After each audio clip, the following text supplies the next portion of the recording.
ഇത്രയും റെക്കഗ്നേഷൻ കിട്ടുമെന്ന് വിചാരിച്ചിരുന്നോ? വിചാരിച്ചില്ല. കാരണം ഇതിൽ വലിയ വലിയ പേരുകളുള്ള സിനിമയാണ്. ഞാൻ അതിൽ കുഞ്ഞൊരു പാർട്ടാണ് ചെയ്തത്.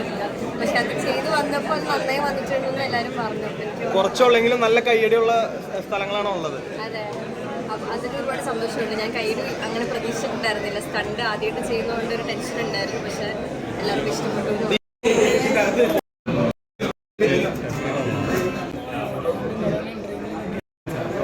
ദീപിക പദുകൊണ്ടപ്പോൾ ആ ഒരു ഇത് എങ്ങനെ ഉണ്ടായിരുന്നു? അടിപൊളിയായിരുന്നു. ഭയങ്കര രസമായിരുന്നു ചെയ്യാൻ. ഭയങ്കര എക്സൈറ്റ്മെന്റ് ആയിരുന്നു. ദീപിക പദുകൊണ്ടിന്റെ കൂടെയും പിന്നെ ശോഭന മാമിന്റെ കൂടെയും പശുപതി സാറിന്റെ കൂടെയൊക്കെ ചെയ്യാൻ ഭയങ്കര എക്സൈറ്റഡ് ആയിരുന്നു. ചെയ്തപ്പോഴേ തന്നെ ഞാൻ ഓൾറെഡി ഭയങ്കര ഹാപ്പി ആയിരുന്നു. ഇപ്പോൾ സ്ക്രീനിൽ കണ്ടപ്പോൾ അതിലും ഹാപ്പി ആയിരുന്നു.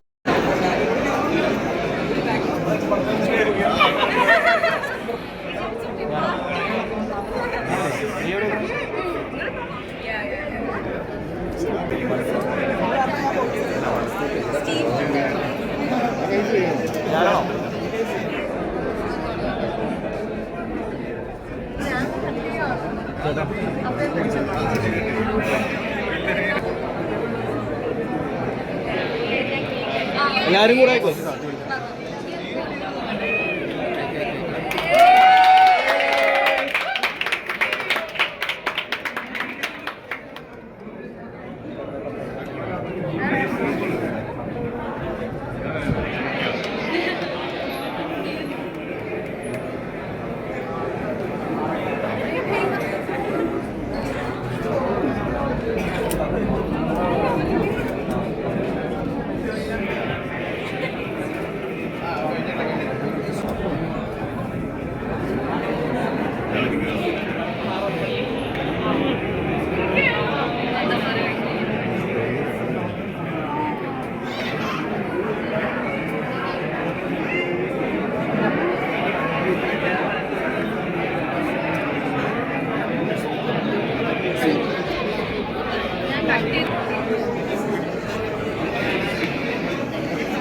നമ്മുടെ മേക്കിങ്ങും അവരുടെ മേക്കിങ്ങും തമ്മിലുള്ള ഒരു ഇതെന്താ തോന്നിയത്? ഒരുപാട് വ്യത്യാസമുണ്ട്. അവരുടെ അത്രയും വലിയ സ്കെയിലുള്ള ഒരു മേക്കിങ്ങും ഗ്രീൻ സ്ക്രീനിലാണ് നമ്മൾ മൊത്തം ഷൂട്ട് ചെയ്തത്. അപ്പോൾ അതിൻ്റെതായ പുതിയൊരു എക്സ്പീരിയൻസ് ആയിരുന്നു എനിക്ക് ആസ് എൻ ആക്ടർ എനിക്ക് കിട്ടിയത്. അപ്പോൾ അത് ഒരു വലിയ ലേണിംഗ് ആയിട്ട് തന്നെയാണ് എനിക്ക് തോന്നുന്നത്. നമ്മുടെ പടങ്ങളിലും അത് ഹെൽപ്പ് ആവുമെന്ന് തോന്നുന്നുണ്ടെന്നല്ല? നമ്മുടെ പടങ്ങളിൽ ഗ്രീൻ സ്ക്രീൻ വന്നാൽ ചിലപ്പോൾ എന്നെ ഹെൽപ്പ് ചെയ്യായിരിക്കും. പക്ഷേ ഓബിയസ്ലി അങ്ങനെ ഒരു സ്കെയിൽ മാറുന്നതിൻ്റെ കുറേ ലേണിംഗ് ഉണ്ടായിരുന്നു.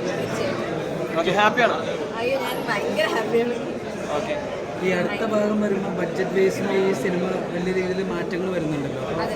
അത് സിനിമയിൽ എത്രത്തോളം ബാധിക്കുന്നു? ബഡ്ജറ്റ് വ്യത്യാസം എനിക്ക് തോന്നുന്നു. ഇത് മലയാളം ഇന്ത്യയിലുള്ള ഏറ്റവും വലിയ ബഡ്ജറ്റ് സിനിമയാണ്. അപ്പോൾ അത് ഇനിയും ഫിലിം മേക്കേഴ്സിന് കുറേ കൂടെ ഡ്രീം ചെയ്യാനായിട്ടുള്ളൊരു ലാർജർ ക്യാൻവാസ് ഒരുക്കുന്ന ഒരു സിനിമയാണ്. ഇനിയും അങ്ങോട്ട് അങ്ങനെ തന്നെയായിരിക്കും. സെക്കൻഡ് പാർട്ടിലും ചിലപ്പോൾ ഇതിനും വലിയൊരു വിഷ്വൽ റെപ്രസെൻറ്റേഷനും ക്യാരക്ടേഴ്സും ആക്ടേഴ്സും ഒക്കെ ഉണ്ടാവുമെന്നാണ് എനിക്ക് തോന്നുന്നത്. ഈ കമലഹാസൻ സാർ പറയുണ്ടായി, എൻ്റെ റോള് വളരെ കുറച്ചാണ്, ഇനി സെക്കൻഡ് പാർട്ട് വരുമ്പോൾ എൻ്റെ റോള് ഏറ്റവും കൂടുതലായിട്ട് നിങ്ങൾ കാണാൻ പോകുന്നതെന്ന് പറയുന്നത്. അപ്പോൾ അതിൻ്റെ ഒരു എക്സ്പെക്ടേഷൻ എത്രത്തോളം ഉണ്ട്? ഞാൻ ആസ് എ വ്യൂവർ ഞാൻ ഭയങ്കര എക്സൈറ്റഡ് ആണ് കമൽ സാറിൻ്റെ. കാരണം കമൽ സാറിൻ്റെ ആ ഒരു ക്ലൈമാക്സിൽ വരുന്ന പോർഷൻ അത്രയും ഒരു ചീറ്റിൽ കൊണ്ടേ നമ്മൾ നിർത്തിയിരിക്കുന്നത്. അപ്പോൾ ഇനി എന്തായിരിക്കും എന്ന് കാണാനായിട്ട് അത് അവരുടെ 3 പേരുടെ കോമ്പിനേഷൻ കുറേ കൂടി ഇനി സെക്കൻഡ് പാർട്ടിൽ ഉണ്ടാവും എന്നാണ് എനിക്ക് തോന്നുന്നത്. അപ്പോൾ അത് കാണാനായിട്ട് ഞാൻ ഭയങ്കര